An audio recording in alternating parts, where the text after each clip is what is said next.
Bonjour et bienvenue sur Cinformi News. Merci de nous rejoindre. Un message de paix et d'espoir est parti aussi du 31 à l'occasion de l'anniversaire du 11 septembre.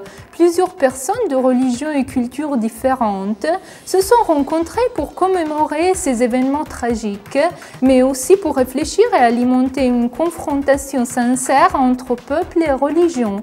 Entre les événements organisés, le débat très participé au Palais de la Province, sur le thème « Choc de civilisation » ou « Occasion de dialogue », tous les participants ont souligné un objectif commun, reconnaître dans les différentes religions les valeurs que nous partageons et qui permettent que les religions ne soient pas un instrument de division et de collision, mais de dialogue.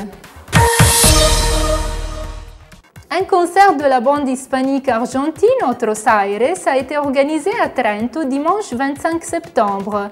Le rendez-vous organisé par Cinformi est un programme à l'Auditorium Santa Chiara à partir de 21 h. L'événement se déroulera en avant-première à la manifestation sur les routes del mondo, sur les routes du monde. La musique des Otros Aires est un véritable voyage à la découverte des nouvelles expressions culturelles de l'Amérique latine. Un projet audiovisuel de électro-tango dans lequel se fondent milonga et réminiscences du chanteur et compositeur argentin Carlos Gardel. L'entrée est gratuite. Les billets numérotés pourront être retirés auprès du punto info du Théâtre Auditorium. Le guichet mobile du Cinformi, aménagé en Val di Non en 30 ans, a été rouvert pour faciliter les démarches administratives des employeurs et des cueilleurs dans le secteur des fruits, tels que les dossiers pour la demande du permis de séjour nécessaire à l'embauche de travailleurs saisonniers.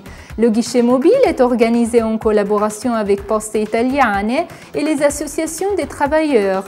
L'emplacement sera ouvert auprès du bureau des postes de Clés jusqu'au 24 septembre, avec une éventuelle prorogation selon le cours des dossiers. L'horaire est de 8 h à 11 h de mardi au samedi. Seulement les usagers envoyés par les associations des travailleurs peuvent s'y adresser. Et concernant la récolte des fruits, on peut dire que les citoyens émigrés sauvent le vin italien, au moins en ce qui concerne certains parmi les marques plus connues et de qualité. C'est ce qui émerge d'une récente analyse sur la vendange réalisée par Coldiretti. Selon la recherche, les travailleurs étrangers sont toujours plus nombreux parmi les vignes et sont devenus une composante indispensable des principaux districts vitivinicoles nationaux. Si on regarde les chiffres, les citoyens émigrés engagés dans la vendange en 2011 sont 30 000, c'est-à-dire que presque 15% des 210 000 travailleurs actifs dans la récolte du raisin est d'origine émigrée. C'est la fin de cette édition de Cinformi News. Merci de l'avoir suivi. À la semaine prochaine.